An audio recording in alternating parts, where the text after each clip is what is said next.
Gold Standard Radio is looking for talk show hosts, breakfast presenters, and innovative DJs. Please email your bio and demo to goldstandardradio@gmail.com. Greetings and blessings. I'm Dissector Selector Kae-C. And I'm Presenter Page. And we're inviting you to join us on Thursday evenings for some music, insight, and problem solving from a younger to older, inexperienced to mature, tender to well done, junior to senior, bud to bush kind of vibe. If you'd like our views on your dilemma, drop us an email at themandusshow@gmail.com. Or you can just tune in and enjoy some good wholesome energy from 6 till 8 on Luton Urban Radio. Tune in to Lady Loy on Gold Standard Radio every Saturday 7 p.m. till 9 p.m. for a taste of the unfamiliar on her roller coaster show.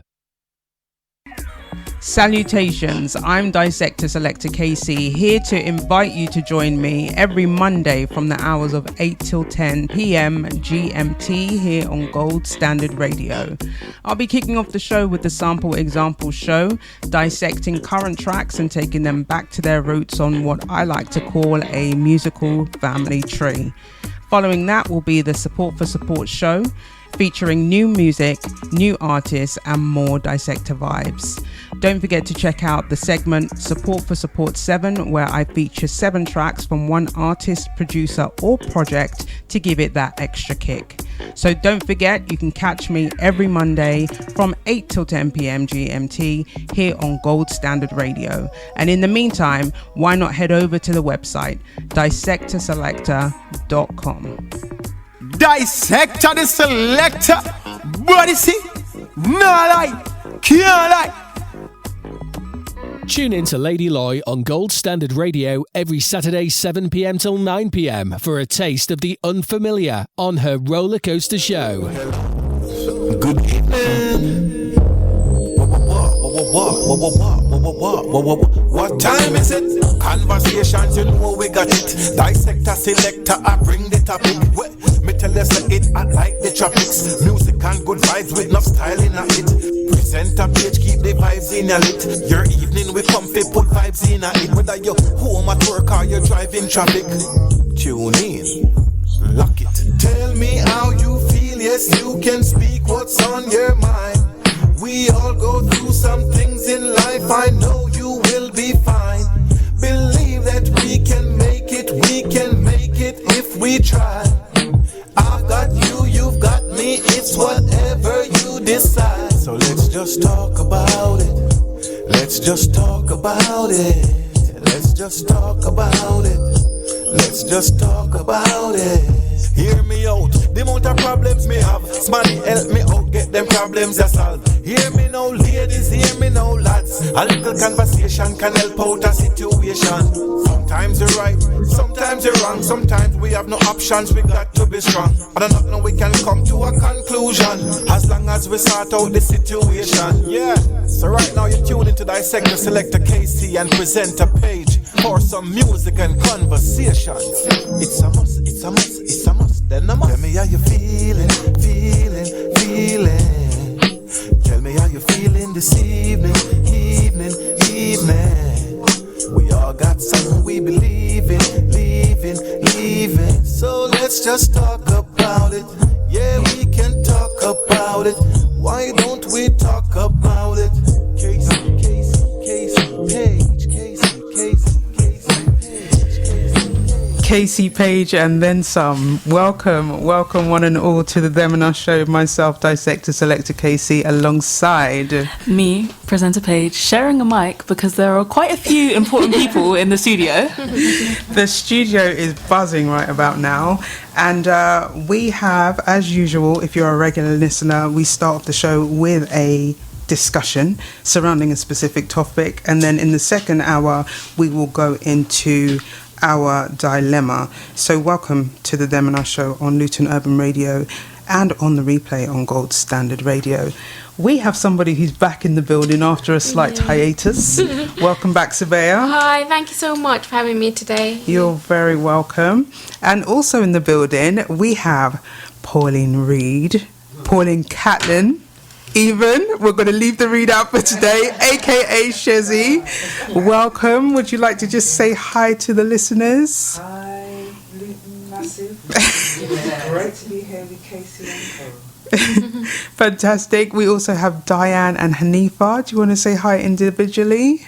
Yeah, hi everyone. Good to be on the show tonight. Thank you for inviting us, Kae-C. Fantastic. Oh, yeah, and hi everyone. It's really, really good to be in the studio again and good to be talking to everyone. Looking forward to the show so much. Fantastic. We are awaiting one more guest, but we will not delay anything because we've got lots to cram in. We do have some information about some upcoming events that I will give you shortly. But before we get into that, we are going to give you today's topic, which is community. Community. You look like you were expecting me to say that. I was expecting you to say it.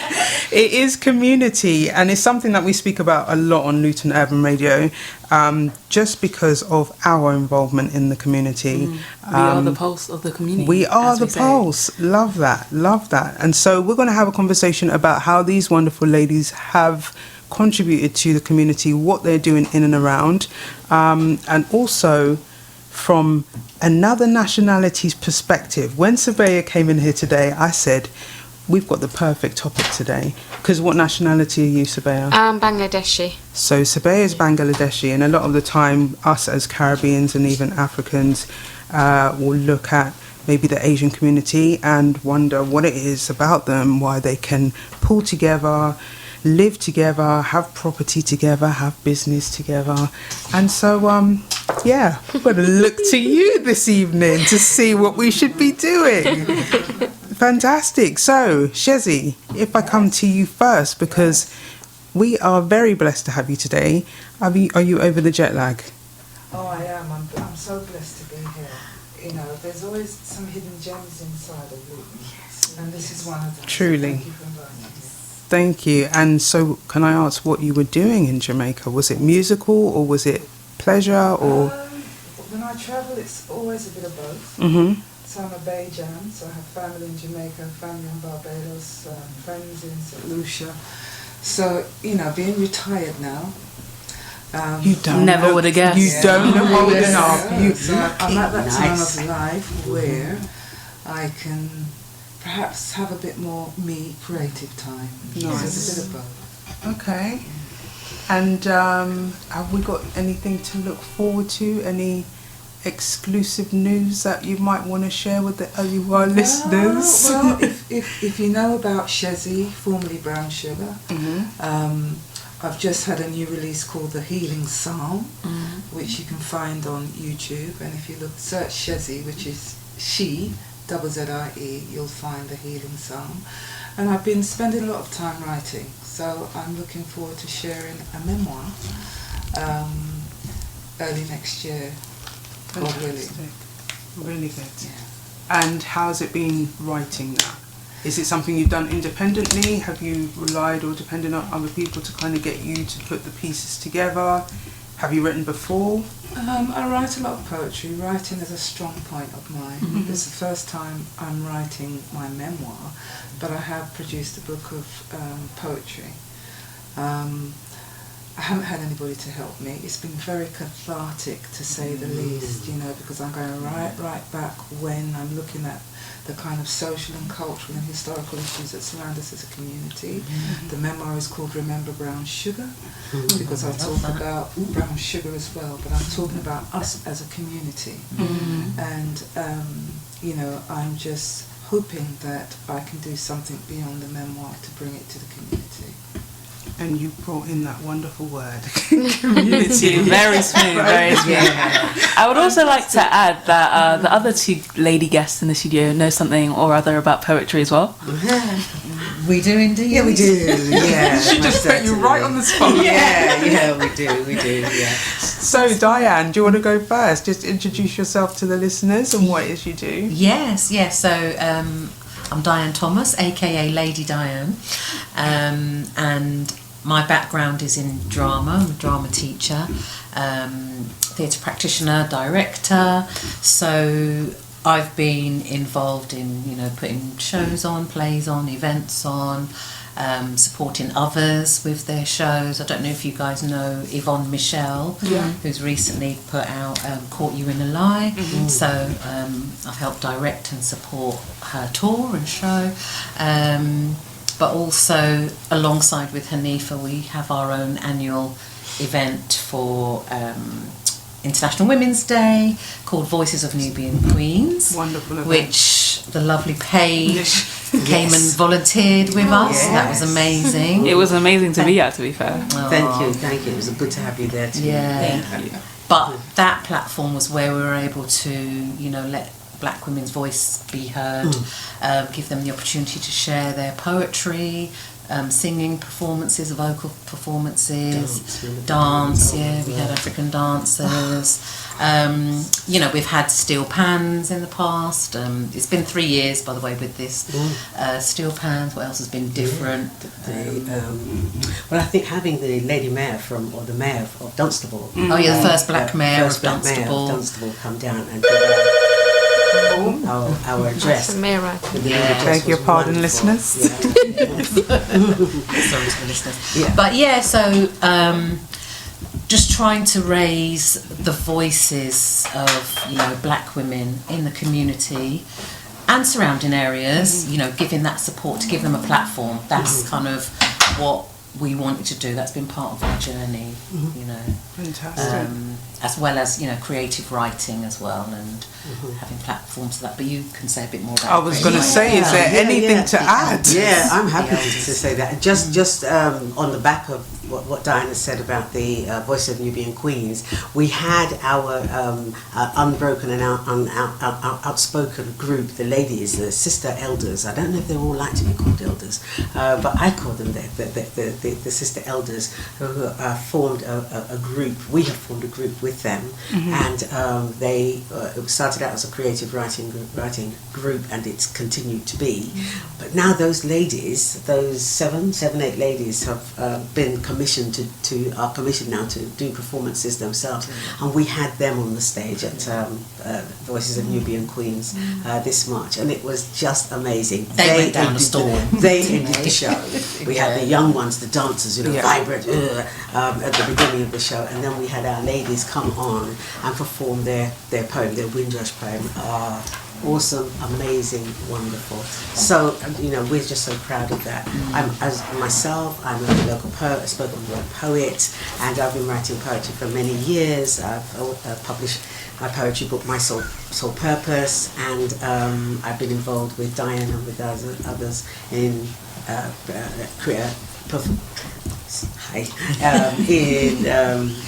staging creative writing, creative writing groups, and that's been a pleasure as well. And there's so much more to come, and looking forward to the event in 2 weeks' time, which I'm sure we're going to talk about.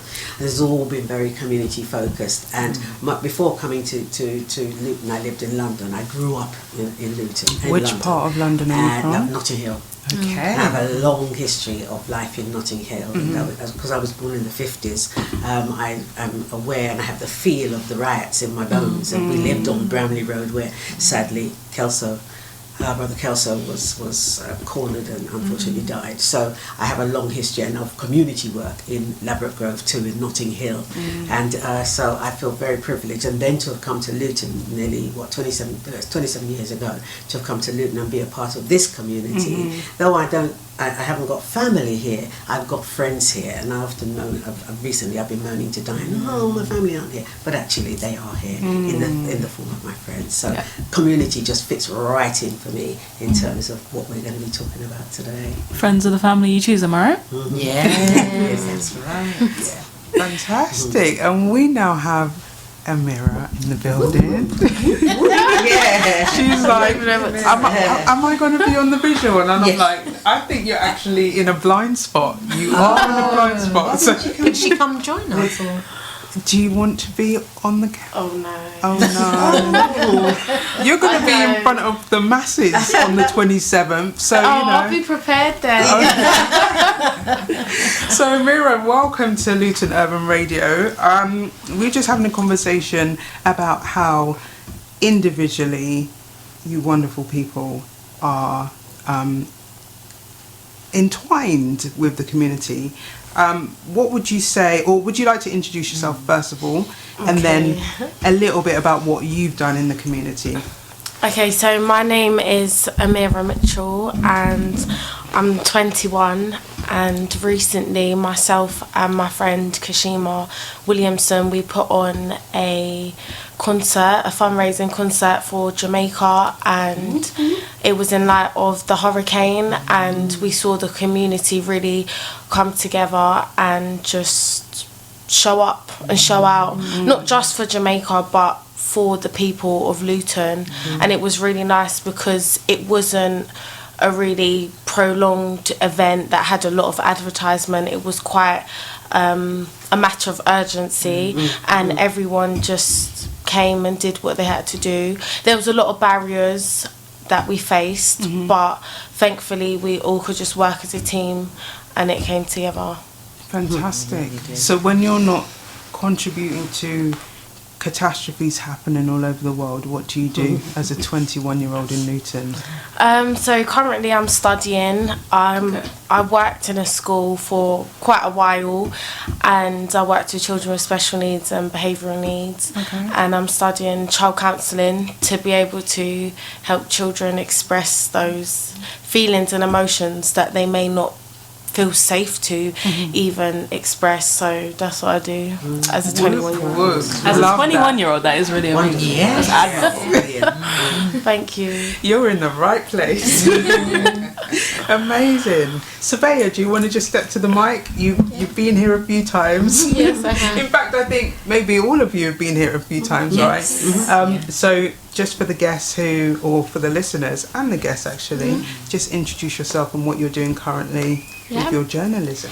So my name is Sabehya, and I am currently studying my Masters at Westminster University. First of all, when I came here, I was only going to be here for a week, but because of how much I enjoyed it and how much I feel like I'm learning from it, I decided to stay. I really like this show because obviously I learn a lot more, and I can give my own opinion as well, and that's what I really like. And fantastic. And what are your thoughts on community? Because you mentioned that you're from Bangladeshi background. When you hear the word community, what comes to mind?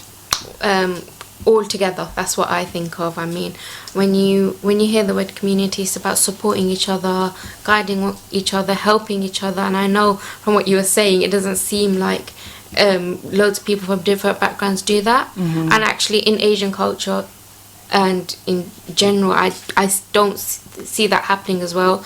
I mean, when I was in a taxi the other day, they were actually saying to me, "Oh, I love how Bangladeshis come together." And he was from Pakistan, bearing in mind.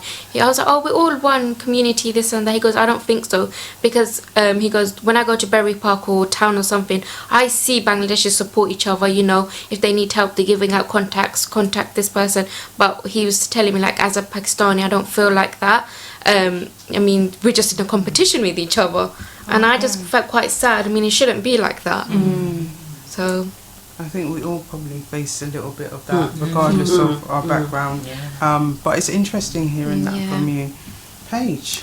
We were actually talking about competitiveness the other day on one of our other shows, and it can be a good thing, but it can also divide people rather than bringing them together.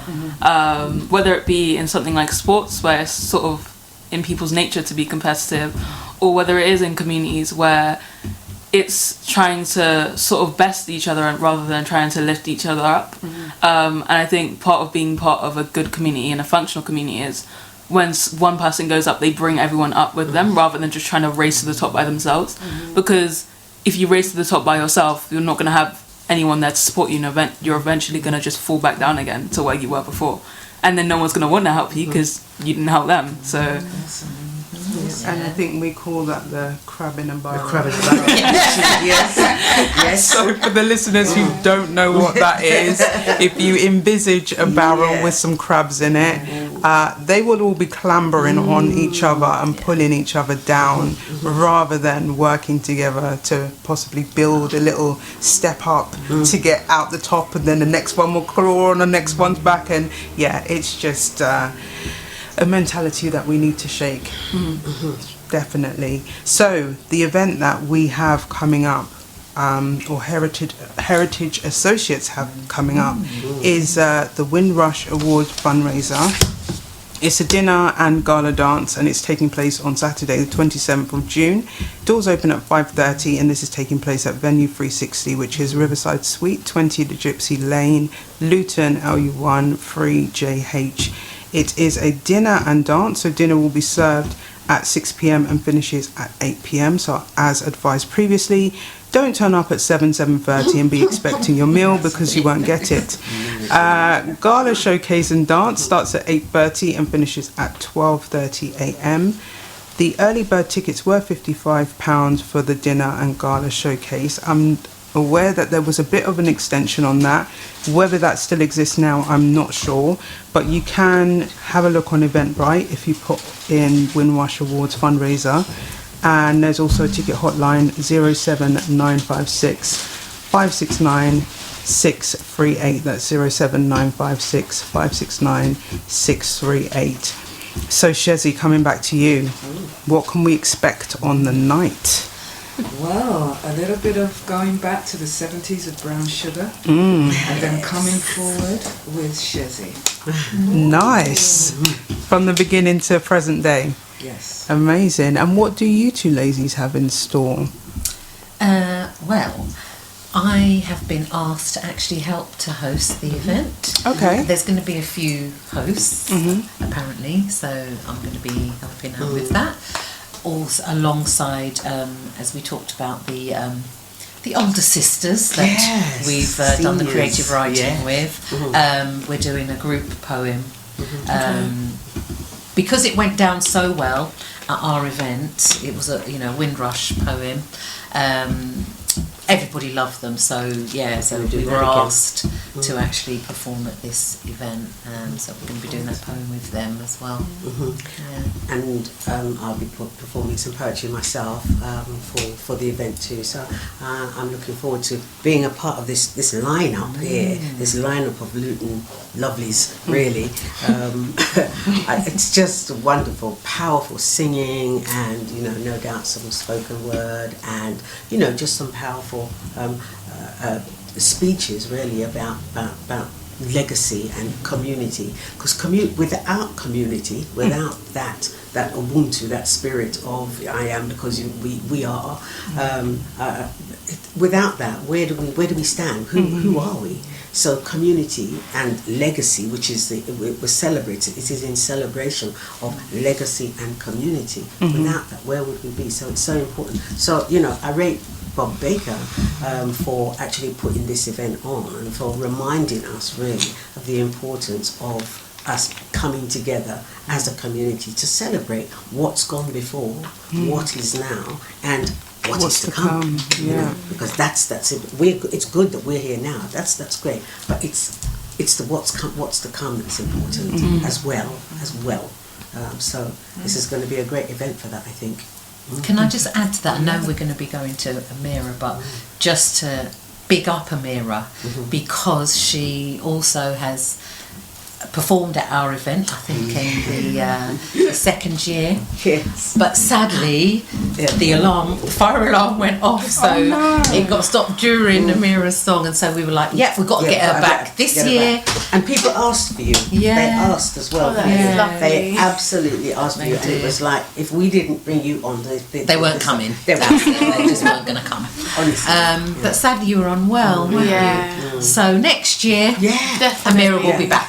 So this will just be a little preview on the 27th of what's to come next year. And can I just second that, because I've known Amira since she was about 4 months. Oh wow! And she's always had a big voice. She's a super talent. I love her to bits. So make sure you come out, even if it's just for Amira. She's a Luton star. Yes. Oh, how does that make you feel? Can't even see her, can they, on screen? Well, I just like to sing and sit down, to be honest. But it is really nice to have been included by all three of the ladies. We've done a lot of work together, and it's nice because it shows like the different generations and how you can be involved. You just have to be willing as a young person and to just speak out for what you want to do.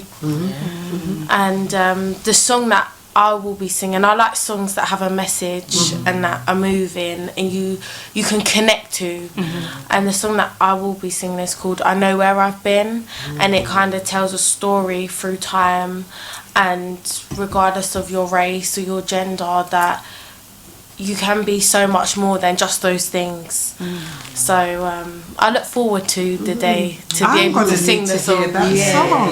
Because the funny thing is, I've actually said to my oldest one recently, and it was a conversation about who are you as an individual, you know, without all the titles, without being sibling, son, without even the title of your job, like who are we as individuals? And a lot of people don't actually know. So I'm very interested in hearing that song. Yes, Paige. I think one thing, although I feel like the black community finds it tough to sort of uplift each other sometimes, I think one thing that brings us together is being creatives. Like, a lot of black people are creatives, and I feel like that sort of overrides everything else, because creatives as a general people will come together whether it's intended or not. Like, even at school, I find myself always gravitating... Shout out to those on the personal. I find myself always gravitating to people who are creatives, whether I know it before I meet them or whether I've seen them doing things. And I think it's just an innate thing that all of us do. I don't know, I feel like for me, but I don't know about you guys. Yeah, I mean, I must say I tend to gravitate towards creatives. Creatives of any form, whether they be creatives in terms of writing or artwork or music. I definitely am moved, and I move towards people who who can sing and will move me in some way, or a piece of art that moves me in some way, you know. So yes, absolutely, I'm drawn to that song, certainly. Fantastic. So I was actually going to play a song, but I don't want to do it in injustice by only playing 1 minute of it. So I'm going to play it back on the other side. But in addition to the wonderful ladies that we have in the building right now, there will also be a Scala Selassie and Voices with Soul. We actually had Grace Campbell in on Saturday with Bob Baker. And that was a wonderful conversation. We did actually touch on the fact that we'd lost Kenya King. And Grace was talking about the fact that she'd met her and had been invited to the MOBO. So very sad times, but an event like this will definitely lift spirits and do what it's meant to do for the community. So salute to Bob Baker. Thank you for what you're doing. And it says, together we honour, together we empower, and together we celebrate. So this is Saturday the 27th of June at Venue 360. Why not advertise, sponsor or donate to Gold Standard Radio? We offer competitive rates so that we can support the musician's journey. Salutations, I'm Dissector Selector Kae-C, here to invite you to join me every Monday from the hours of 8 till 10 p.m. GMT here on Gold Standard Radio. I'll be kicking off the show with the Sample Example Show, dissecting current tracks and taking them back to their roots on what I like to call a musical family tree. Following that will be the Support for Support Show, featuring new music, new artists, and more Dissector vibes. Don't forget to check out the segment Support for Support 7, where I feature 7 tracks from one artist, producer, or project to give it that extra kick. So don't forget, you can catch me every Monday from 8 till 10 p.m. GMT here on Gold Standard Radio. And in the meantime, why not head over to the website, dissectorselector.com. Dissector the selector, body see, no lie, can't lie. Let's get rolling with the vibes with Vibesy Selector on Saturday nights from 9 till 11 p.m. on Gold Standard Radio. Greetings and blessings, I'm Dissector Selector Kae-C. And I'm Presenter Paige. And we're inviting you to join us on Thursday evenings for some music, insight and problem solving from a younger to older, inexperienced to mature, tender to well done, junior to senior, bud to bush kind of vibe. If you'd like our views on your dilemma, drop us an email at themandusshow@gmail.com. Or you can just tune in and enjoy some good wholesome energy from 6 till 8 on Luton Urban Radio. Lock into the very last drop show with Selector on Wednesdays 8 till 10 p.m. for music through the ages. Gold Standard Radio. Excellence, not perfection. It's the alternative to mainstream radio. There is a daily music style to suit your taste.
So we are back after the commercial break with the sounds of Brown Sugar with Sheezie in the mix. Sheezie, tell me a little bit about this. Oh wow! Well, Brown Sugar was Here we go. Karen Wheeler, Soul to Soul now, phenomenal vocalist Karen Wheeler, and Carol Sims, known as Kofi. So what can I tell you about that song? I was 14 when I sung it. Wow. I was told I was picked because I was the rootsy one of the three, but we were young and it was an exciting time for us to be in a recording studio with the then renowned Dennis Harris, who had the Dip label or Lucky Dip label, and he also produced the song Curly Locks. So, you know, back in the day we felt like, you know, we had made it, so to speak, you know, as kids. But it's a nice memory. What does it feel like listening back to that song? If I'm totally honest, I cringe. Really? And the reason I cringe is because I was 14, you know, I think of my grandchildren thinking, my goodness, you know, 14 in a studio. But, you know, our harmonies were sweet, it worked. And as I was saying to Haneefah and Dianne, is that, you know, I think that the songs of the 70s hold special memories. Of memories of what we were living, what we were going through. And growing as a very young Black British community. So I think that's why these songs are very special. Definitely. I agree. I feel like music, and when I say nowadays, I feel like I'm sounding like I'm aging rapidly, but there's almost not that. There's relatability, but it's not in. It's very superficial. It is. It's what's now, what's in this moment. And so in 10 years' time, and not even 10 years, you know, you've got songs that are playing on the radio today, you won't hear them again after next week. No way. We want songs with a timeless feel. Yeah, definitely. I think even for me, because I'm doing music for my GCSEs, one of I'm 15 by the way. A lot of people don't believe it. But one of the things that we have to do is write a song, and I was trying to think up song lyrics for next year in preparation, and it's so difficult, and I think songwriters, whether you're the one who sings it or not, are so underrated, because the amount of thought you have to go, especially if you're trying to write something that's relatable to everybody and something that's going to last. That takes a lot of skill and a lot of passion as well. You can't just sit down and write it at any time. So true. So, in fact, what did you know about being in love with a dreadlock at 14 years old? I knew about Bob Marley. And Okay.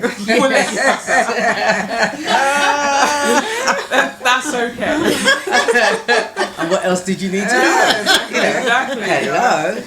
You got 5 years old in love with Bob Marley. So Exactly. Fantastic. So, coming back to our topic of community, I'd like to ask your views on whether you can be part of a community without knowing or signing up for it. How do those unintentional communities define you? So, can you be part of a community without knowing or signing up for it? Good question. I think for a start, we can definitely be part of cultural communities, such as the Black community, the Asian community. And it definitely shapes the way other people look at us without knowing us. It enforces certain stereotypes without you even introducing yourself. You can be part of communities based on the way you dress, how you're perceived by other people. You can be part of communities based on the things that you do. If you like music, you can be part of the music community. If you're a creative, you can be part of the creative community. I don't think you would have necessarily signed up for it, but it's definitely something you're a part of, and it definitely affects the way people see you. Yeah, and I think just on the back of what you're saying, like, I didn't realise I was part of a creative community, because I kind of didn't see it like that, and only till recently, you know, over the past few years, like, oh yeah, there's a creative community. But, you know, I was doing it, I was amongst it, I was part of it, but I didn't see it as a community. Came so naturally. Yeah. You know, and I love it. Are there any, now we've put it out there, are there any communities that you belong to when you think about it that you didn't realise you did until now? You know what? I've been invited to, because I have a friend, or a couple of friends actually, Bangladeshi sisters actually, and they've invited me to their events. And what I've realised is that as much as I may not speak their language,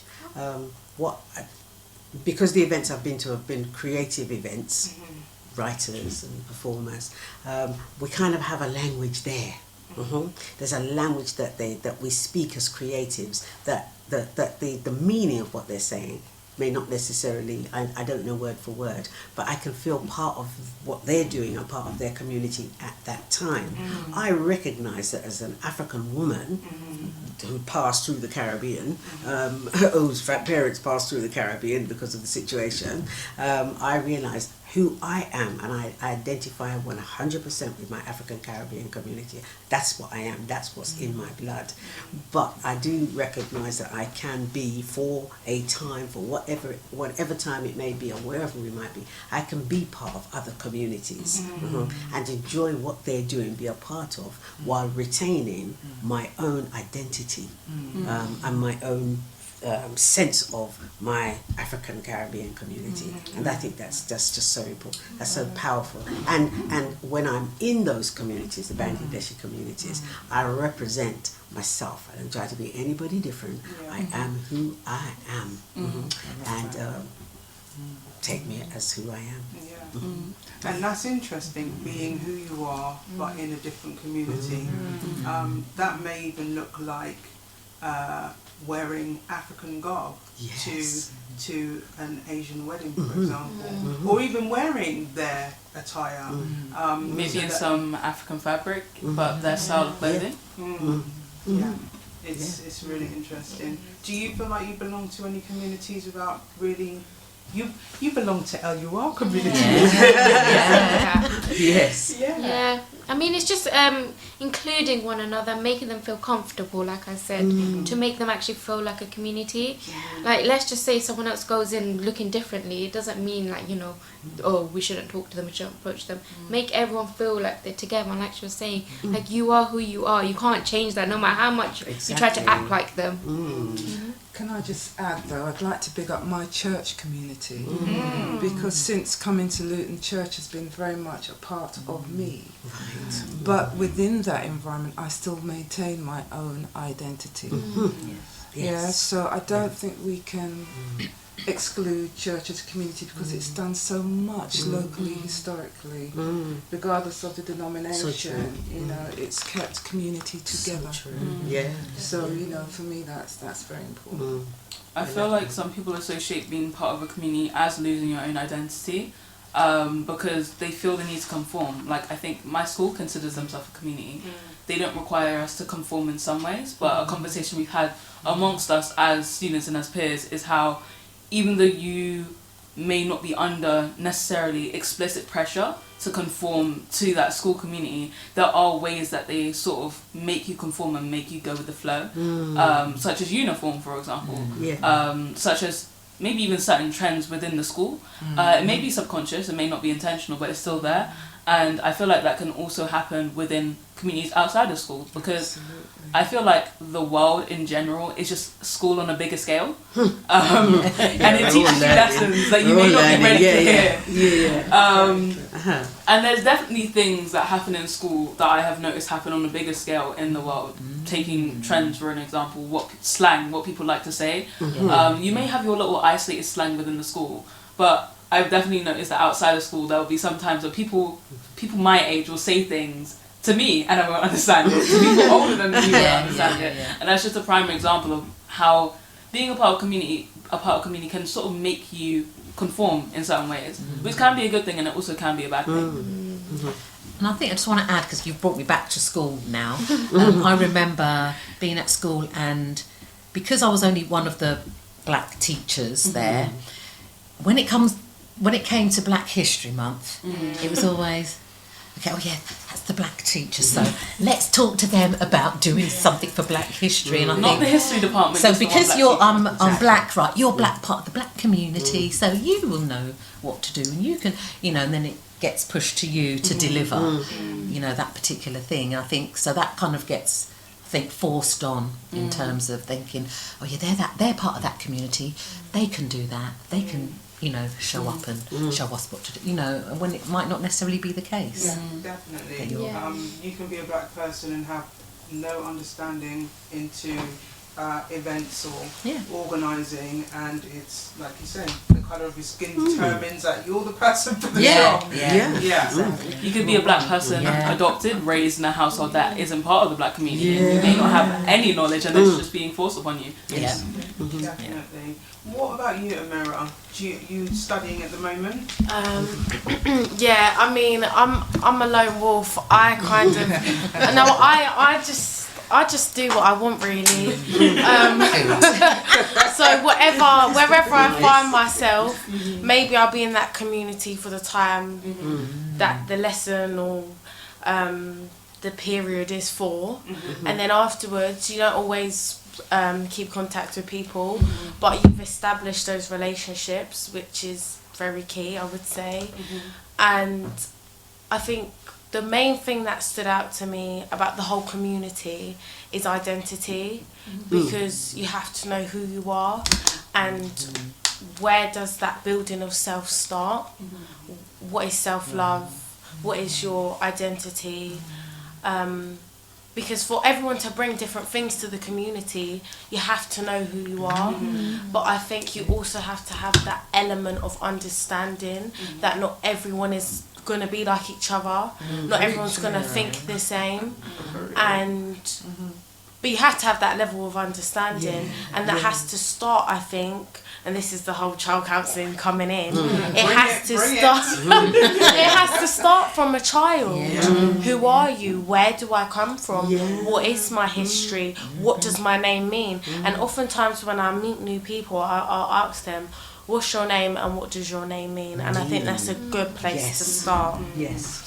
And I'm guessing that there are a lot of people who don't actually know the answer. They don't. To well, they know what their name is, but not what it means. Yeah. One of them. You can find out today. But it's actually interesting because somebody was saying in a conversation quite a while back when we were talking about names that you are your name. So when someone is saying your name, it's almost imprinting a message on you. It is, and if your name means something, then that's the person that you become. So we really should think very wisely about the names that we give our children. There's also names that you choose for yourself. Like my given name isn't Page, but it's a name I chose for myself, ironically, because I like books. So yeah, I think the names that you choose for yourself are also something that can define you. And for example, Lady Dianne, like what did that mean for you when you picked it? Like what made you? Well, you know, it was my mum's friend when I was about 8 years old. I think that was the time. Oh no, I'm going to show my age. Anyway, it was around the time when Lady Dianne and Prince Charles were, you know, getting together and all of that. So she started calling me Lady Di, Lady Dianne. So it just kind of stayed with me over the years, and then, you know, so I've just used it. But I am regal. I'm a queen, so all of that royalty is with me, you know. And it's also the case if you were to change your name, your behaviours and mannerisms would change with that as well. And an example of this, don't get upset with me, but Paige's birth name means messenger. Wow. And there was a time in Paige's life where she used to chat the business. I couldn't let her go anywhere without saying like, she's cutting out the whole of the business. It's done me good because this is why I'm so eloquent now. Exactly. You had good grounding. Yes. So what then happened is I started calling her middle name, and there was a little bit of dilution there, but she's still you're no family secrets, right? Not at all. It's great stuff. So if you think about the mentality or ingrained question, is community something that is, or community spirit something that is a mentality, or do you think is ingrained? It's sort of like the nature versus nurture argument, in a way. Like, when you're born, are your characteristics decided by your genes, who your parents were, or is it decided from how you grew up? I feel because community is quite, well, it can be something that you're dedicated to, but then there are people who are part of a community just based on, like you say, skin colour, where they work, what school they go to. It could probably be a bit of both, but I think for those who are putting on events and creating opportunities for other people, I think that's a mentality. You have to have that growth mindset. That creative mindset. Yeah, definitely, to want to empower other people within the community. It's one thing being part of a community. It's one thing building it. And I know that's definitely something that's been our passion. Is about reaching out to the community to help, you know, with that whole step up, pull up, and regardless of age, and regardless of what you do, it's just important for us to reach out to people within the community who feel that they have a contribution that they can make, whatever that might be. That's been really important to us. And I wanted to say something else about community because I grew up at the time that I did, it was really important, and it was ingrained in me and in my brother and my sister, ingrained in us as a family to stay close. And my dad always used to say, remember to say good evening to Mrs. This and say good evening to that, and go and see this one and go and see that one. And he definitely ingrained that sense of honouring, remembering and being part of, staying a part of the community. And the community for us, it has to be said, the community for us was the black community, because we were under so much threat at that time in the 50s, 60s, 70s and so on. We were under so much threat just coming outside your door, seeing a sign on there. I've seen all the signs, you know, no blacks, no wogs, no blah, blah, blah. I've seen all of that. So we had to stay together and come together and be fierce as a community, as a black community. And so for me, it's more that it's in my nature now to be part of a community, and you know, whether it be a creative community, whatever that community might be, but it's really, but I think for me first, it's being a part of the black community, because that is my identity. That's who I am, and I'm very clear about that. And I know some people say, oh, what's this about colour, and why do you have to worry about colour? Just be part of the community, just be like everyone else. But I'm just not like everyone. You can't be like That's the reality. Exactly. I'm just not like that, you know. So community is very, very important to me, and that whole notion of being part of a black community first, and then there's the creative community, there's the sister community, there's the Muslim community, all of those which I am a part of. But first, I'm a black woman, African woman first. How easy is that to pass down to the generations that are now up and coming? Because Amira, you spoke about, and I hear what you said, but I also heard what you said. And sometimes it's really easy to just be off in your own little bubble, because it's so much easier than integrating with these other people, and everyone's got their problems and everyone's got their woes and worries, and sometimes it can be draining.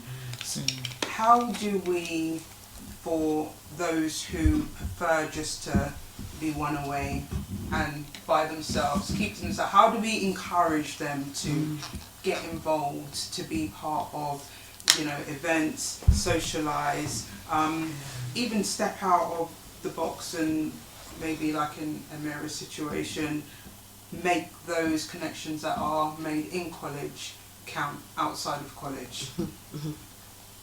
How do we do it? How do we do it? Some people just aren't interested in doing that. Like, yeah, it's hard. I would say my generation's hard. It's hard to get them out. Unless it's a party.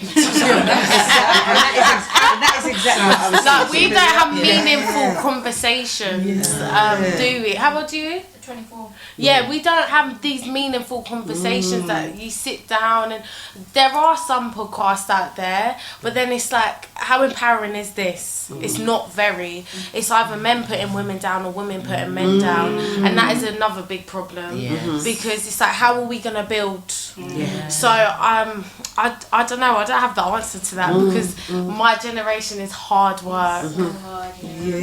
And I think in part it's something to do with finding out what people are interested in, and then working with them on the basis of it, starting with that. What are they interested in? Because I've noticed, and I'm glad you mentioned the church, sis, because I've noticed that the church, as it was when I was growing up, church wouldn't have had no guitar and this, that, and drums and all this. No, it wouldn't have had all of that stuff in, and singers and doing some kind of a different kind of music. It wasn't like that then. But now I think what many of the churches have found, I know my nephew's a pastor in a church in Eastern, far away, in Kent, and you know, I recognise that in order to reach the young people there, they had to really branch out and become more, find out what they were interested in. And they're interested in music, they're interested in singing, they like drumming, they like all this electronic gadgetry and so. So if that's what's going to attract them to the church and attract them to and keep them there, importantly, you have to make it palatable for them and talk in a way that they can understand. It's lovely, 5 loaves and 2 fishes, that's great, but young people may not want to go down that particular road. That may not make sense to them, so you have to put it in a way that makes sense to people. Reach people where they are, and then branch out from there. Don't start at that level and expect everyone to go up there. Reach people. Start where they are, and then you reach out. And I think that change is beginning to take place. 100%. I think, you know, what we've got to remember 100%. Is that Amira's generation is in front of us. We're behind. So I strongly believe the necessary changes that need to happen in terms of communities are with them. Yeah. I mean, I can add to that. There's something that I've seen take place, and I know I've seen it at our event, where it's a family event, so there's intergenerational. I've seen it backstage. We had an amazing, what was her name? Forever. She was 19, I believe, and she talked about the sisterhood that she felt being backstage with the other performers, with the elders, the middle agers, all of that. How there was the support that she got backstage, the community, and she spoke about it when she got on stage and told the audience this. We were not expecting that, and we felt that she was able to, and the others were able to communicate and start a dialogue. So she was able to, with the elders, the women that were in their 80s that were performing that night, they were able to connect and start talking about what those elders went through, what she's going through as a 19-year-old, So I think sometimes when we have these community events, there's opportunities, and I really love intergenerational work, and we really believe in that. So I've seen it happen, and it can happen. And it's a real place, a real way of spreading a message of unity within community. Such a powerful way of unity within community. It's lovely to have community, that's all fine. But if there's no unity in there, what have you got? Just a bunch of people. But if you can start building some unity within that, intergenerational, you can start building. That it's that whole thing of like being the role models. We are approaching an ad break again. We'll be back after these few messages. Gold Standard Radio is looking for talk show hosts, breakfast presenters, and innovative DJs. Please email your bio and demo to goldstandardradio@gmail.com. Greetings and blessings. I'm Dissector Selector Kae-C. And I'm Presenter Page. And we're inviting you to join us on Thursday evenings for some music, insight, and problem solving from a younger to older, inexperienced to mature, tender to well done, junior to senior, bud to bush kind of vibe. If you'd like our views on your dilemma, drop us an email at themandusshow@gmail.com. Or you can just tune in and enjoy some good wholesome energy from 6 till 8 on Luton Urban Radio. Tune in to Lady Loy on Gold Standard Radio every Saturday 7 p.m. till 9 p.m. for a taste of the unfamiliar on her roller coaster show. Salutations, I'm Dissector Selector Kae-C, here to invite you to join me every Monday from the hours of 8 till 10 p.m. GMT here on Gold Standard Radio. I'll be kicking off the show with the Sample Example Show, dissecting current tracks and taking them back to their roots on what I like to call a musical family tree. Following that will be the Support for Support Show, featuring new music, new artists, and more Dissector vibes. Don't forget to check out the segment Support for Support 7, where I feature 7 tracks from one artist, producer, or project to give it that extra kick. So don't forget, you can catch me every Monday from 8 till 10 p.m. GMT here on Gold Standard Radio. And in the meantime, why not head over to the website, dissectorselector.com. Dissector the selector, body see, no lie, can't lie. Tune in to Lady Loy on Gold Standard Radio every Saturday 7 p.m. till 9 p.m. for a taste of the unfamiliar on her roller coaster show.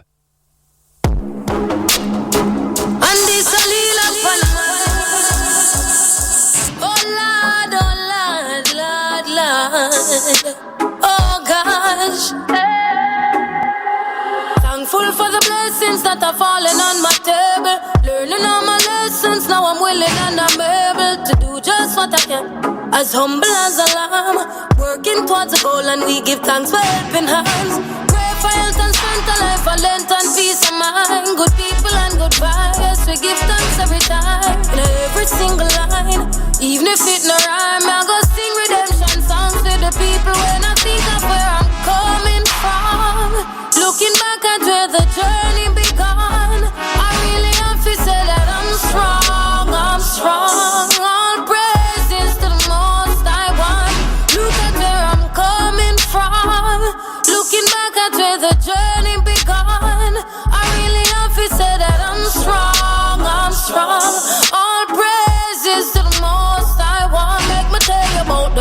life of a queen in a this your concrete jungle. Firm in a regime, so you not go see me stumble.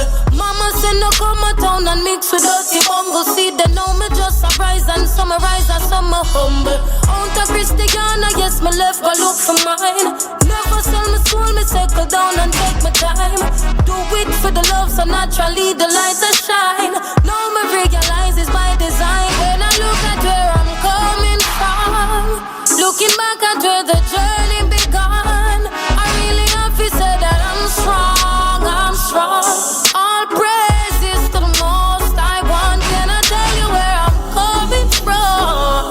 Looking back at where the journey began, I really have to say that I'm strong, I'm strong. All praises. Heights of great men, reach and curved. Remember when you got there, so you know fear ever left. More while you want to tell, you might have brush up like a file. Still you better go and burn the midnight tile. It won't be an easy road, but anytime I overcome the pressure, yeah, it free my soul.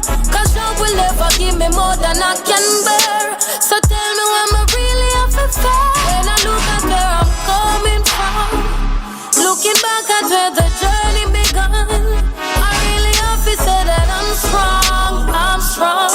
All praises to the most I want. Can I tell you where I'm coming from? Looking back at where the journey began, I really have to say that We are most definitely back on the other side of the commercial break with the sounds of Layla Aiki with Where I'm Coming From, which is exactly what we've been talking about on today's discussion. Community, where we've come from, and if you don't know where you're coming from, you're not going to make it where you're going. So yes, this is the Them and Us show with myself, presenter Page, Yourself, presenter Page? I'm forgetting my own identity. Myself, Dissector Selector Kae-C, alongside Presenter Page, alongside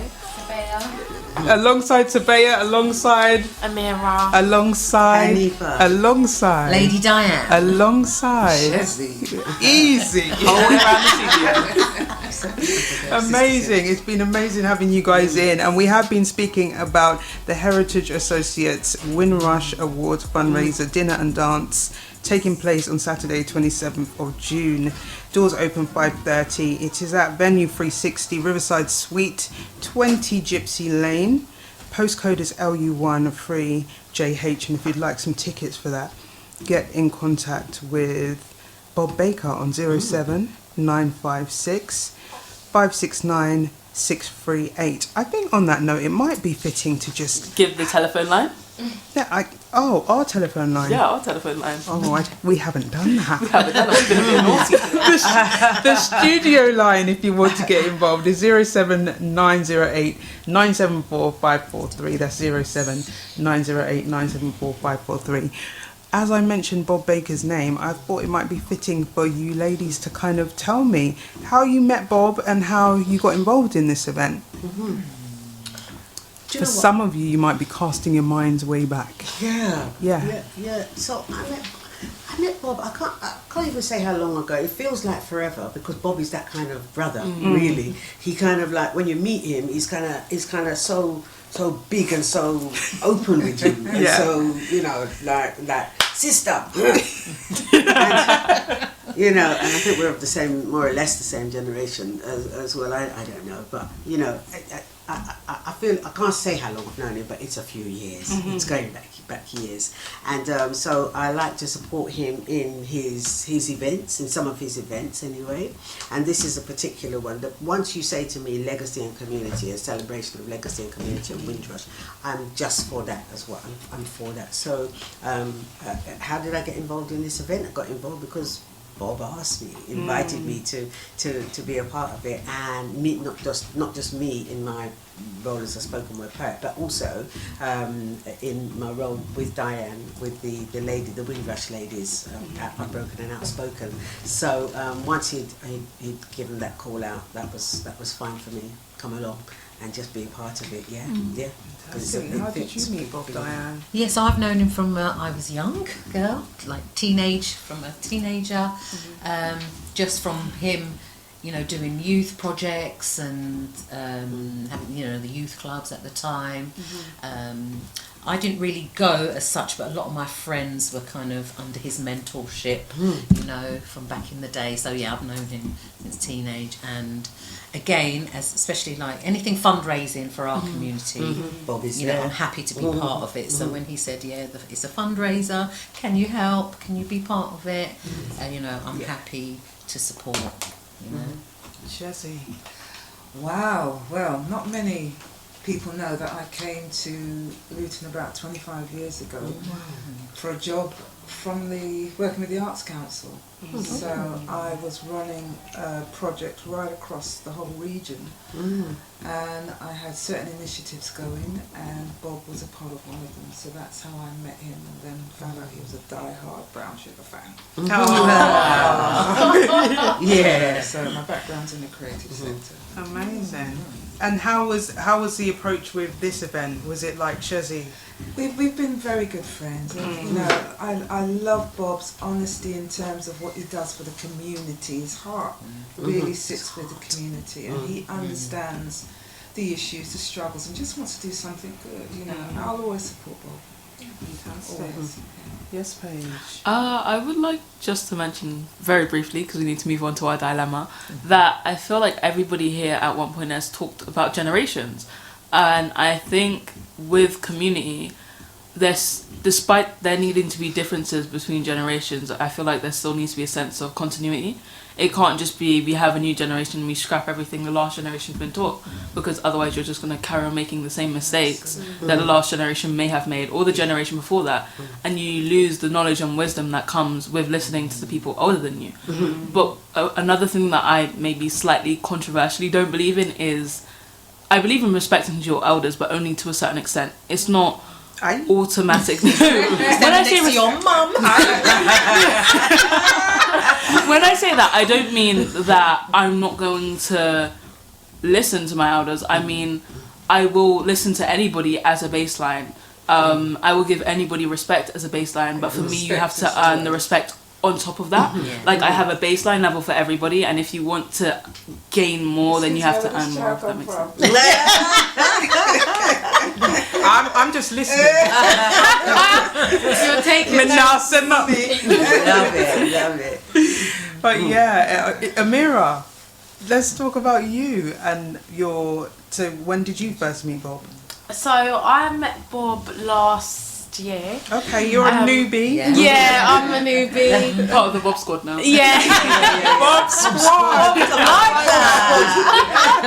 I think we need t-shirts. Yeah. I think so. Everyone knows Bob Baker. And myself and Kashima, we were looking for a host, and we asked quite a few people, and they said Bob Baker. I was like, okay, whoever he is, we need him. That's it. And then I think we struggled to get in contact with each other, and then we finally did. And I said, look, this is the cause, would you be able to help us? And he said, yeah, like, you're young people, it's a fundraiser. And he didn't just help us, he actually went above and beyond. Like, he contacted the newspaper, like, he really, really did a lot for us. So when he said, you know what, I'm having my own, it was only right for me to say, yeah, I can do it. So that's how I met Bob. Fantastic. And just tell me a little bit more about that event, because that was to do with Hurricane Melissa. Yeah, so it was called Luton for Jamaica, and we put on a concert with all of the local artists, poets, writers to come along and just bring their audience and bring the audience that care about Jamaica to be able to raise funds that we sent to Jamaica, which hopefully have helped. I know there's a lot still to be done, but because everyone played their part across the world, we were just really happy that we could be a part of it. So even at your young age, you know how it feels to be in Mr. Baker's shoes, because you've done your own event, collaborated artists, you've done all the organisation and everything else. So that's fantastic. Are you thinking of doing any more events in future, or was that potentially? You can be like his apprentice. It has to. it has to come to me. Yeah. It has to come to us Yeah. first. Myself and Kashima, we think quite alike, so it has to come to us, and we have to feel it. the need. If the feeling isn't there, then Yes. it's not happening. Exactly. Paige. I was a part of the Bob Squad before I knew I was a part of the Bob Squad, actually. Because he knows my nan, because my nan is also a creative. She's a poet, a writer, an artist, which is possibly where I get it from. So You skipped a generation. I love that. and obviously Mother Dearest is also part of the creative. She's an orchestrator.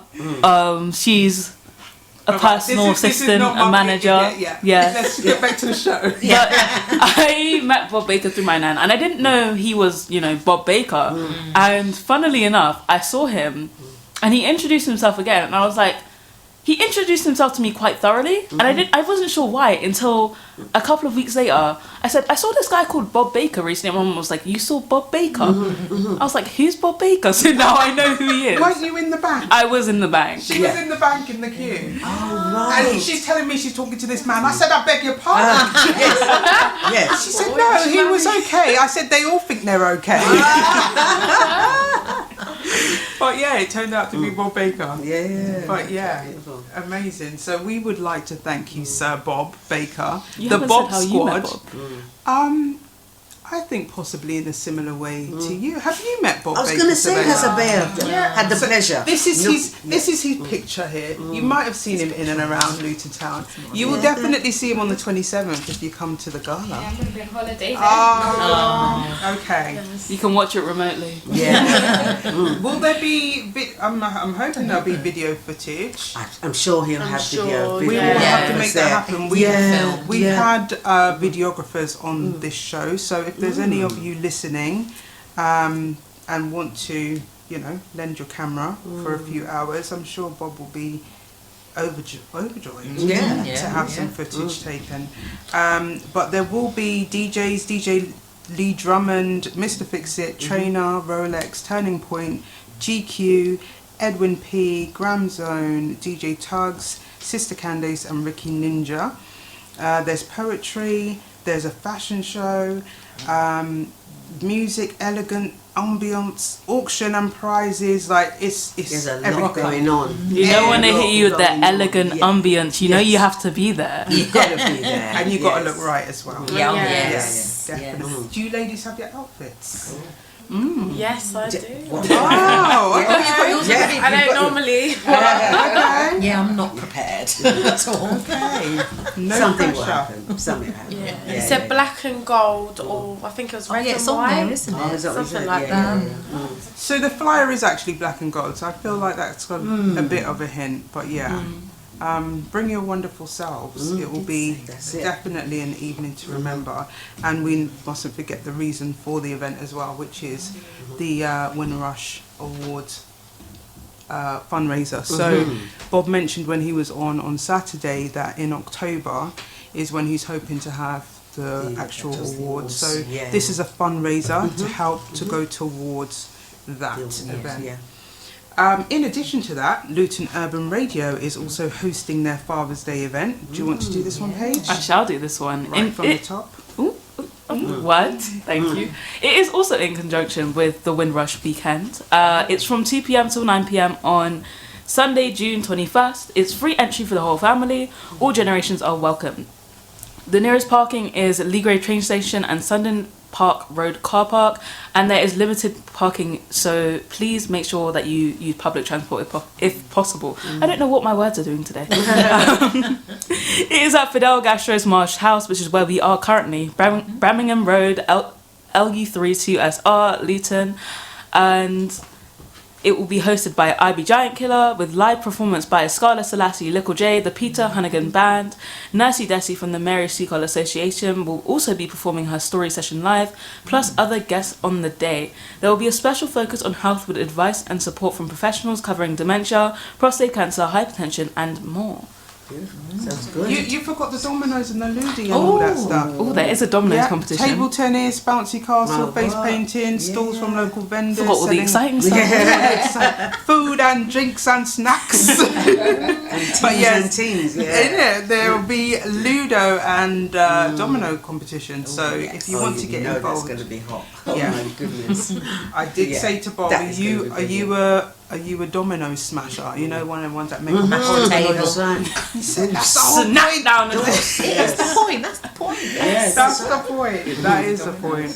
Amazing. So, for the regular listeners, you may be wondering where the dilemma is today, and we are going to get into that because we are in the second half of the show.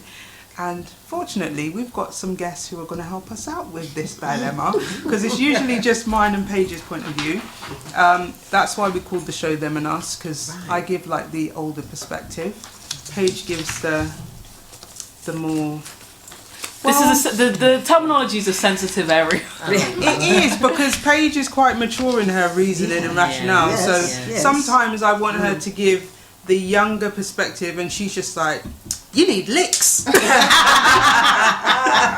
I'm like, okay, maybe we'll change things up. So we will have varied views on today's dilemma. Would you like to, Sabehya, you read the dilemma for us today. Let me put you on the spot. Okay. So today's dilemma is higher. Do you want me to read it sentence by sentence? Yes. Would that be easy? If you just run through and then we'll chop it up. Okay. So today's dilemma is, hi auntie, I always needed friends. Ever since middle school, I strove to be part of groups and be accepted. When I got to high school, I forged a very close group of friends around me that I thought would last ages. In university, I found it easier to make friends and grow a community around myself.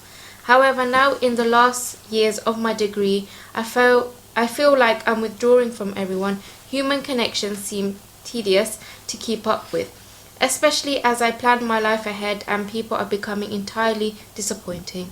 I know that in theory I need support systems and might regret cutting off my connections now, but it feels right now like I'll be fine. I know that withdrawal is a sign of depression, so I'm slightly worried. Is my soul striving up? Am I turning into a psychopath? Please help. Oh dear. Oh dear. Oh dear. So we're going to chop this up, and we'll start with the first section, which is that I've always needed friends ever since middle school. So this is someone who is dependent on connections with other people. I strove to be part of groups and be accepted.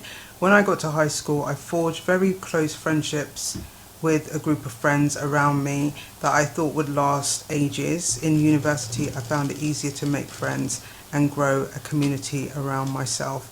So there was a bit of struggle in the beginning, but they managed to navigate through and found it a bit easier in the last years of university. But however, now in the last years of my degree, I feel like I'm withdrawing from everyone. Human connection seems tedious to keep up with, especially as I plan my life ahead and people are becoming entirely disappointing. What do we say about that? I heard some lip smacking, but I would just say that I think we can all go through stages in our life where we need to withdraw. I call it charging my batteries, because people can be very draining. And it's, especially if you're a giving person, and I said this, I think it was last show or the show before, that takers have no limits. So if you are a giving person, the taker's never going to say, oh, don't worry, Sheezie, you've done too much for me. If you're giving it, they're going to take it. And so you need to have those healthy boundaries and understand when you need to just put the brakes on, have some time. But this person, it sounds like they've been disappointed quite a lot. How easy is it for us to withdraw when we have been disappointed? Or what has your experience or behaviours been when you've been disappointed? Me? Yeah, you were disappointed yesterday, young lady. I was very disappointed yesterday because it sort of comes back to community, because I feel like slightly negatively, we had an English exam yesterday, a mock, and the examiners decided to sort of wash all of us over as the school community. So when it came to the exam, a very silly group of boys were deciding to whistle in the exam, like call and response across the exam hall. And they waited until we'd finished the exam 30 minutes after the end of the school day, and they disqualified all of us from the exam. So I feel like I'm disappointed in those around me who feel like it is just a joke, because this is experience where you get feedback for what you need to do better next year. I'm disappointed in the examiners because they should have isolated the people, because I was able to report some of the people who were doing it, and like I said to Sabehya earlier, there were 150 students in that hall roughly, and from one back corner of the hall I could see about 4 people across the hall doing it, which it's slightly concerning that the examiners whose job is to look out for this stuff couldn't see that themselves. So yeah, that was my experience of being disappointed, and I can understand that trying to keep up with these people who evidently have no respect for those around them, no respect for themselves, trying to keep connections with those people, even on a surface level, can be very tedious. Trying to keep connections with anyone can be very tedious, because nothing easy is really worth having. Like, good things are difficult to have. So even if you don't see the value of it in the moment, you may need those connections later. And whether it be for something material, whether it's an equivalent exchange, or whether you just need someone to lean on, you may regret dropping those connections later. I don't know what else to say. Dianne? Yeah, no, I think, because I'm thinking back to, not me personally, but when I was working in schools, and a lot of young people, then, I don't know about now, really want to have those connections and those relationships in order to feel like they belong. So they will do things that they might not necessarily want to do, just to have those friendship groups, just to be part of that, which might be detrimental to them. It might get them into things that they don't want to, and even being part of a community that they don't necessarily, it might be, you talked about the people that were whistling, there were some young people that got into things that they didn't really want to do, but because it's their friends, or they want to be friends, they want to have that belonging. So I think that's a big thing, that sense of belonging, and it can be, again, draining for you to kind of keep up, to try and be like them or with them, and that can drain you without you kind of realising. And so I think that's quite tricky to navigate, especially when you are in schools. And that makes me think about what happens if you are part of the wrong community. Because in that situation, you've got 20 people in a hall, one decides to whistle, and then, it has this domino effect. And so at what point do you decide, or are you able to say, do you know what, this isn't for me? I feel like friendships in high school can be very detrimental, because sometimes it gets to the point where, especially to outsiders and even within your friendship group, you cease being an individual and you start just merging into one person, and everybody seems to do the same thing in the same way and follow the same direction. So I feel like if you're going to have a group of friends, you need to choose very specifically who you want to be friends with, so you're not washing yourself out in an attempt to be like one person. I think personally I have friends and I have people who I'm close to, but I don't tend to stick like with that group. I'm very fluid with who I hang out with, because sometimes I will need someone who I need to talk to on a deeper level, and sometimes I will need someone who I can talk to on a superficial level, because I don't necessarily want to talk about what's going on in my life right now. So I might need different things from different people, and I think that is a good thing, to have people who are different in every way, so that you're not just surrounded by monotony when you have friends. I want to stick a pin in that point, because we are going to an ad break, but we did speak previously about kind of identifying what our non-negotiable qualities are that we look for in other people, and then understanding who we can go to for what. So we're going to come back with the rest of this dilemma and a bit more on that, because we can become disappointed if our expectations of the wrong people are not met. And sometimes that's something we need to take accountability for, because if you have an expectation of someone and they don't even know Why not advertise, sponsor or donate to Gold Standard Radio? We offer competitive rates so that we can support the musician's journey. Salutations, I'm Dissector Selector Kae-C, here to invite you to join me every Monday from the hours of 8 till 10 p.m. GMT here on Gold Standard Radio. I'll be kicking off the show with the Sample Example Show, dissecting current tracks and taking them back to their roots on what I like to call a musical family tree. Following that will be the Support for Support Show, featuring new music, new artists and more Dissector vibes. Don't forget to check out the segment Support for Support 7, where I feature 7 tracks from one artist, producer or project to give it that extra kick. So don't forget, you can catch me every Monday from 8 till 10 p.m. GMT here on Gold Standard Radio. And in the meantime, why not head over to the website dissectorselector.com. Dissector the selector. Body see? No lie. Can't lie. Let's get rolling with the vibes with Vibesy Selector on Saturday nights from 9 till 11 p.m. on Gold Standard Radio. Greetings and blessings, I'm Dissector Selector Kae-C. And I'm Presenter Page.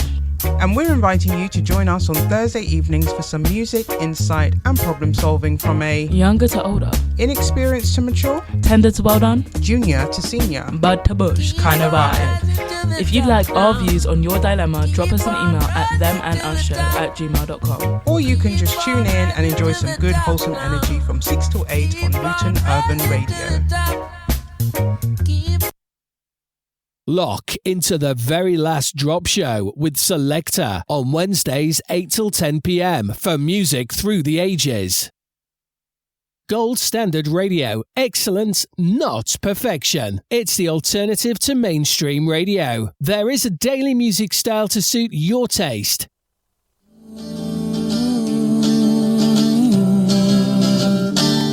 Some things are just never said. No.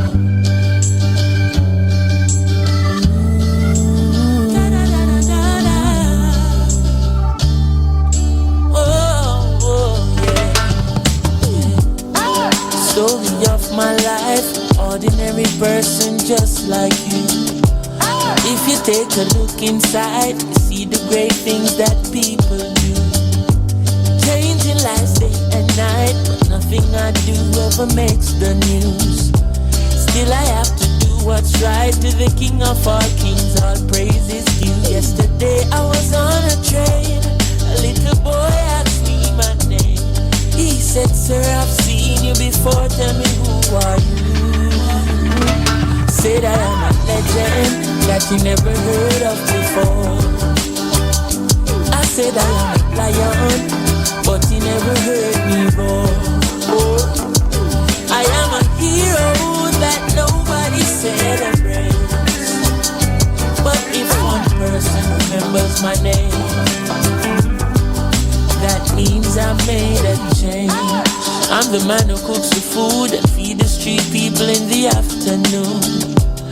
I'm the lady with the broom, sweeping the halls of your son's preschool. I'm the soldier who's up all night, making sure everything's alright. And if you ask me, I'm quite fine, being an ordinary person doing what's right. Yesterday at the football game, a little girl asked me my name. She said, sir, I've seen you before, tell me who are you? I said I am a legend that you never heard of before. I said I am a lion, but you never heard me roar. I am a hero that nobody celebrates. But if one person remembers my name, that means on the ocean of fame, I'm an unknown sailor. I'm the percussionist playing with the whalers, the one with the shaker, the mover and shaker. My name wasn't on the front of the paper, but me not cater. Much more than the work is greater. Creation glorifies creator. So all deeds done are in the name of my maker. I am a legend that you probably care about. Words from the lion's mouth. I am a hero that nobody celebrates. But if one person remembers my name, give praise, that means I made a change.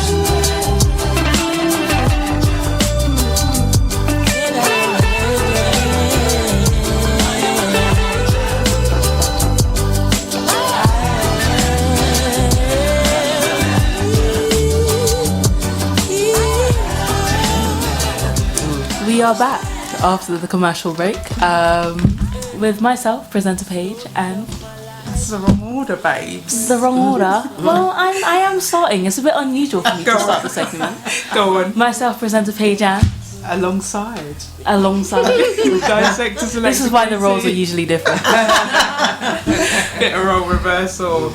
Dissector Selector Kae-C alongside Sabehya, Amira, Haneefah, Lady Dianne. And Sheezie. in the building. Most definitely, this is the Them and Us show here on Luton Urban Radio and on the replay on Gold Standard Radio.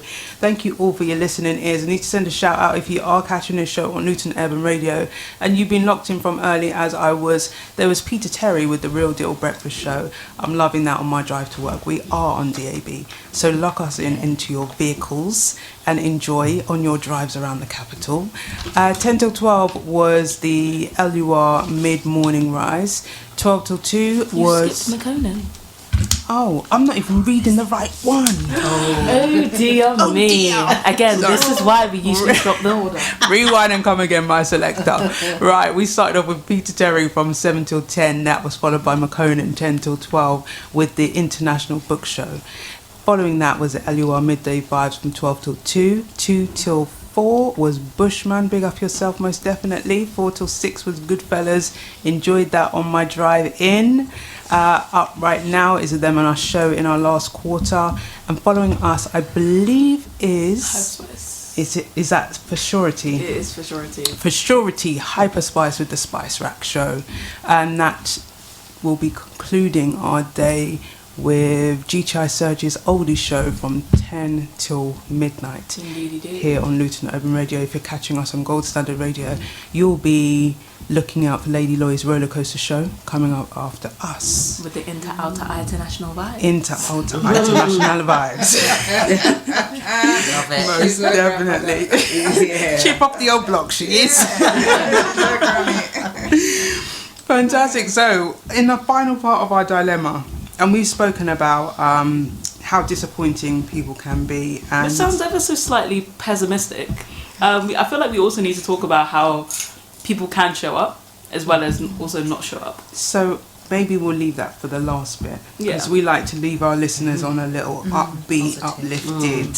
So the reality is that some people can be disappointing, but like I was saying before the break, sometimes that requires us to adjust our way of thinking and adjusting our expectations of other people, because just because you expect me to show up for you, I may not have the capacity, and I may not even have the capacity to communicate to you what's going on in my life right now. So while you're expecting me to do something for you, be there for you emotionally, support you, come to your event, I may just be on a different planet right now.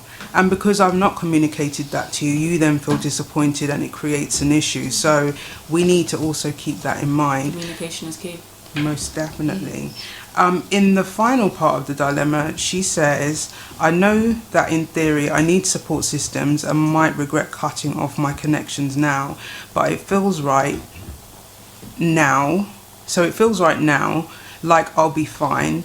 I know that withdrawal is a sign of depression, so I'm slightly worried.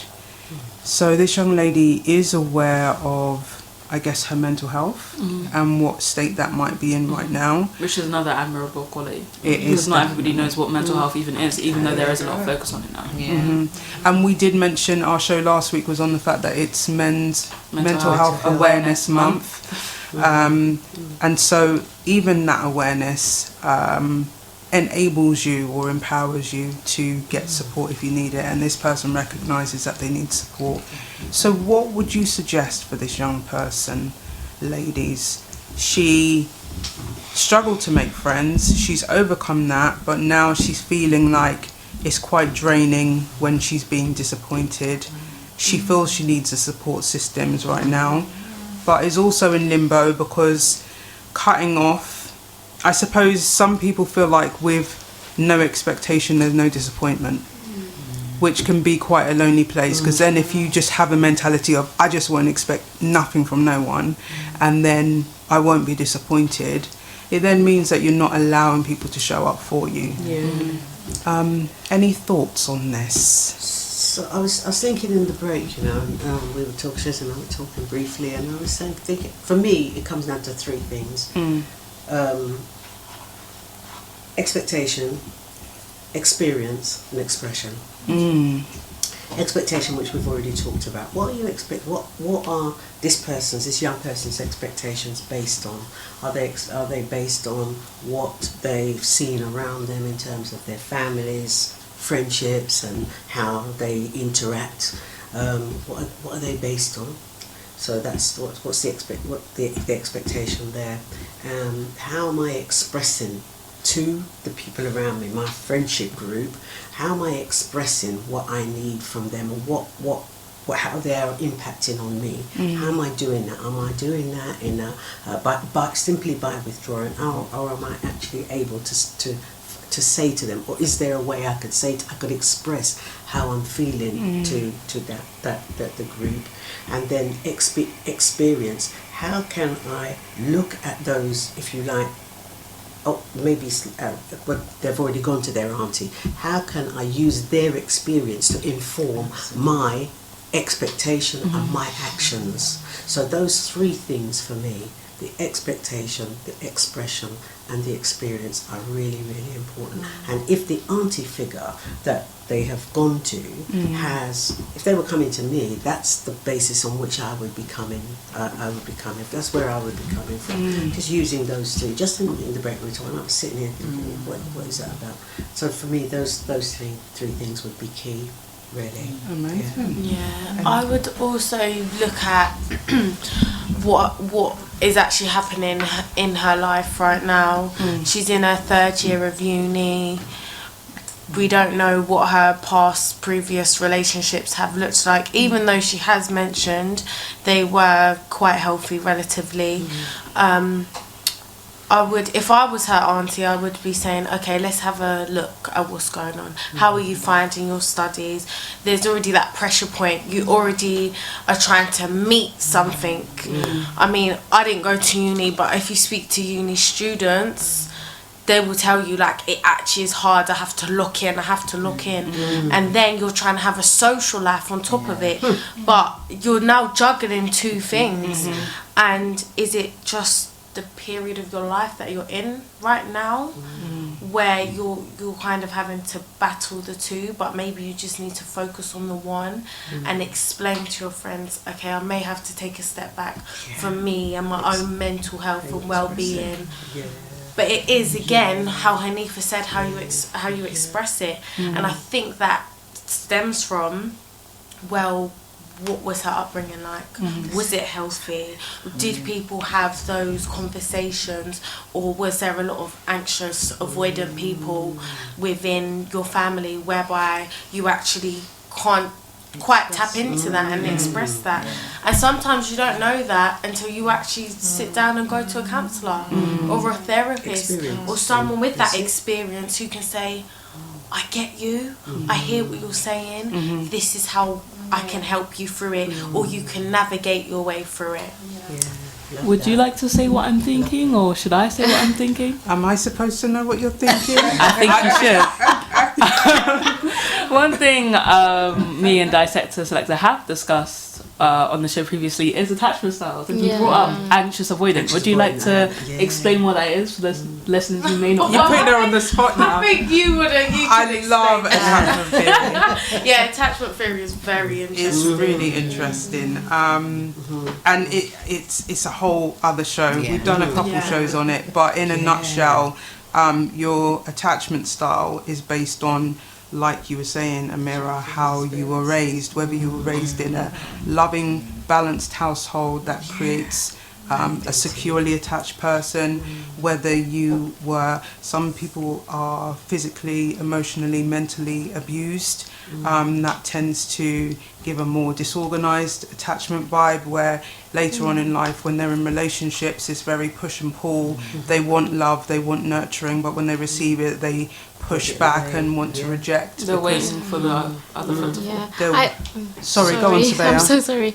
I just want to say it's okay what she's going through. I mean, it's normal. I mean, spending time with yourself also is a good thing, because it's a self, like you said, expression. It's a sign of self. A love even, and like third year it is very tough, because obviously you need to focus on your grade. Other people, like I think this person has a bit of FOMO as well, like we talked about, fear of missing out for those who don't know. So maybe that's what it is. And quickly, going back to that push-pull theory and like boundaries, I think that's when, if you are someone who is a giver and you do love and you love properly, you also have to recognise your boundaries when it comes to someone who doesn't know how to receive that love. It's not actually their fault, but unless they can do the inner work, you can't put yourself through that as well just for them, because then it becomes unhealthy for you. And that is why intergeneration works, because because I only know this through my older friends who I met through my counselling course. And it also takes a lot of strength to be alone. Definitely. Yes. Once you're an individual and you're alone, I feel like you're the person that people tend to gravitate towards, like rather than being the person in the friend group who just becomes one of the many and like just follows everybody. You sort of become the one that people want to follow, because you're comfortable with yourself and people want that. And I was going to say, when you were speaking before, actually, it takes a certain amount of strength to be able to go against the grain, which I think you kind of emit. You definitely emit that. But it takes a certain amount of strength, and it's hard to get there and have that strength. But I also feel until you can start voicing, you don't know who might be able to help you, because I might sort of start saying to you, oh, this has happened, you might think, well, I know somebody, or this can help, why don't you try this, you know, until you can actually start to, as you said, express, you're not nothing's going to come, you know, and that's when the depression might set in if you're just alone, staying away, you know. So it's also the element of trust, because when trust isn't there, you're less likely to share. I agree with that. And that's where depression can kick in. So, you know, that she's aware, like you said, is really important. But although it takes strength to be alone, you've got to push past that and find somebody you can trust. This person also seems very vulnerable to me. Like they're overthinking it a little bit. But definitely. She actually ends it by saying, "Is my soul shriveling up? Am I turning into a psychopath?" Which is that's big. That's a huge psychopath. Your soul is not shriveling up. Your social battery is just low at the moment. And I think I was wondering if this was this young person was a male, if the way they were expressing what they were going through, talking about, would be different to how if it's a female, you know, and if the advice would be the same. I'm just, because I know that I was talking about the person as and she. But actually, I think you were saying, weren't you, Sheezie? But we don't actually know if it's a male. You're right, actually. Would it be different? I can't just make a point. I actually had a friend, and because we had built that relationship of trust, he could then be quite vulnerable with but he expressed that through writing. And it was actually deep. Like, it was deep. And now I'm sitting and thinking about it and thinking, I hope he's okay, because sometimes people come into your life and you think, why? And maybe him coming into my life literally was just to talk to someone. I don't know what he's doing now, but we have to be aware it's not just women, it's men, young men as well. who may express it very differently. Some young men may not express it at all, or express it in a self-destructive way. Like drinking. Whereas a sister may be a young woman may be equally self-destructive, but in a different kind of way. You know? So it's all of those dilemmas inside the dilemma that and to never judge a book by its cover. Absolutely. Because if you looked at him, you think, he's that guy. But there was it's so very much different. going on. And there is a difference between being alone and being lonely. Wow. And I also feel that there could be stigma attached to someone who's happy being on their own. You know, maybe classed as bitter or what's happened to you or whatever, but you know, there is so much strength in being able to just navigate through life on your own. People, don't get me wrong, people can come along and enhance the journey and bring out maybe different sides to you that you weren't even aware of. But if you have the capacity to, you know, stand on your own and do things on your own, then like Paige was saying, it's amazing the type of people that gravitate towards you. Did you? That also brings me back to a point that I sort of thought about when we were first reading through the dilemma. I'm not sure whether this person is discovering now that they want to be alone because they are tired currently, and they may just be a natural bright social person and are just tiring now of social interaction, or they were always just kind of wanted to be that lone person, but sort of social expectations made them want to fit in because they struggled with friendships in their younger days, and that may be because they just didn't really want to, but they felt that they had to, and maybe that feeling of having to have friends and having to build these friendships is sort of receding, maybe. And that goes back to expectations, but expectations of ourselves. And sometimes our expectations of ourselves can be really high, and there's nothing wrong with that. But if it's causing us anguish, depression, distress, then it's really time to adjust our way of thinking. Because if your expectation is that you're a social butterfly who's going to have people around you all the time and you're going to go here and do this, but you actually find it draining, then there's no sense in that. So it sounds like this is a difficult place, but also that this person understands themselves, which is really important. Any words of advice or trinkets of knowledge, wisdom even, that we can leave this person with so that they don't feel so down on themselves? Focus on your studies, I would say. Turn to your book. I was going to say something my dad about used to say. Caribbean. Study your book. And maybe that is it. Maybe it's a combination of being social and studying. And so get the studies out of the way, and then you'll have time afterwards to enjoy and celebrate that accomplishment with the people who are right for you. And maybe if they're at university, maybe talk to a student counsellor or something, because going from the loner person to am I a psychopath, that's quite heavy. That's quite heavy language there. So I'm thinking, is there something I would be thinking, is there something else going on there as well? So it's nice that they can talk to their auntie, but is there something else going on there? But maybe someone who isn't actually part of their sort of like family circle or social circle, somebody coming from the outside could pick up. Maybe just talking to someone, use the university's resources as well. Talk to someone there. Fantastic.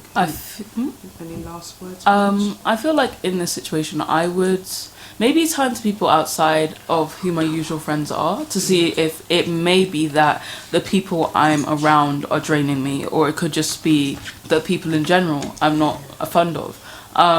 Because sometimes you can be stuck in certain groups for so long that you don't actually realise that after a while it's like pulling on you and it's draining you until you're around like a fresh set of people, especially if they're at university, because they may be in a dorm room, they may not be around their family, they may be around the same people, living with the same people throughout their whole 3 years of uni, so that they may just need a fresh group of people to hang around rather than just scrapping social interactions entirely.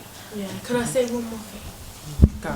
Yeah. I would say it is really good that you have been able to write this, and the fact that you've written it shows that you are doing better than what you think you are. You may not fully be there yet, but because you've been able to express yourself, the help is there, and I hope that the person seeks the help.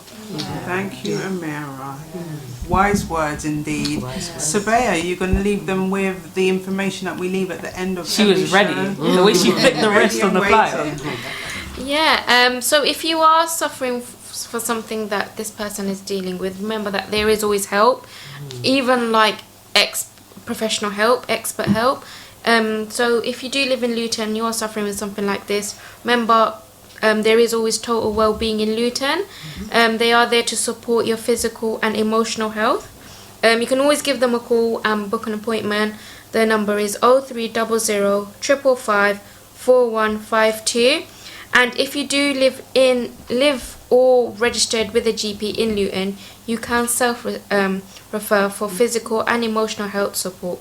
So make sure you always take that because it's free, and remember that these things, they're normal for everyone to feel. Sometimes you just need that little bit of comfort to reassure you. Yeah, the help is there, you just have to take it. You just have to have the courage to take it.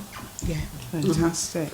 Ladies, this has been immensely wonderful even. It really has. If you want to catch these ladies in all their glory again, definitely check out the dinner, gala and dance, which is a Windrush Awards Fundraiser, Saturday 27th of June 2026 at Venue 360. If you need any more information on that, you can head over to all the W's, windrushawards.com.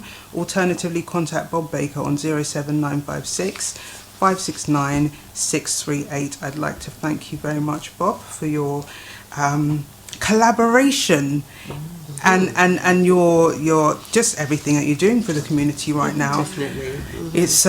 It's great work, and ladies, thank you so much. I feel like we'll all do this again on the other side of this event, maybe one by one, so we can have a bit more one-to-one time, because it's been a lovely conversation. Amira, I'm looking forward to seeing you blossom and do amazing things. Really. Continue your journey. Fantastic. So each week we end with a song which I had to cut short last week, but I think I've got enough time to play it in its entirety. Just enough time. So I'd like to thank you for your listening ears for another week. We'll be back same time, same place next week here on Luton Urban Radio, Gold Standard Radio on the replay. It is the Them and Us show, and we are out the building. Any last words, ladies? Come down to the Legacy and Community Come down to event, the Windrush Awards. Saturday the 27th. And just to say, it's been lovely actually being in here with all of you ladies. It's been lovely having you. I love doing girly stuff. We have the intergenerational values. Yes. No, it's really lovely.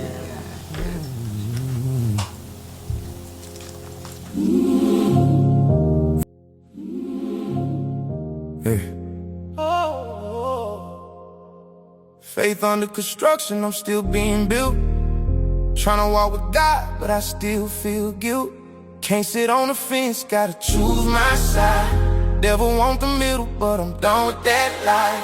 Faith under construction, yeah, I'm work in progress. Falling, then I get back up, that's how God process. I ain't where I should be, but I ain't who I was. God's still working on me, and that's enough.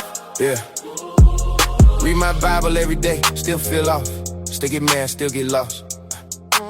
Still got thoughts I don't wanna say. Still fighting battles every single day. Try to walk straight, but I lean sometimes. Talk faith strong, but my flesh still loud. 1 foot in, 1 foot out that line. But I'm learning you can't live both sides. Faith under construction, I'm still being built. Trying to walk with God, but I still feel guilt. Can't sit on the fence, gotta choose my side. But lukewarm living just drift you away. God want all, not a piece of me. Not Sunday faith in the streets of me. So I'm choosing now, yeah, I'm done with that. Ain't riding the fence, ain't going back. This ain't perfect. This commitment. This ain't finished. This decision. Yeah. Faith under construction, I'm still being built. Trying to walk with God, but I still feel guilt. Can't sit on the fence, gotta choose my side. Never want the middle, but I'm done with that line. Faith under construction, yeah, I'm work in progress. Falling, then I get back up, that's how God process. I ain't where I should be, but I ain't who I was. God's still working on me, and that's enough.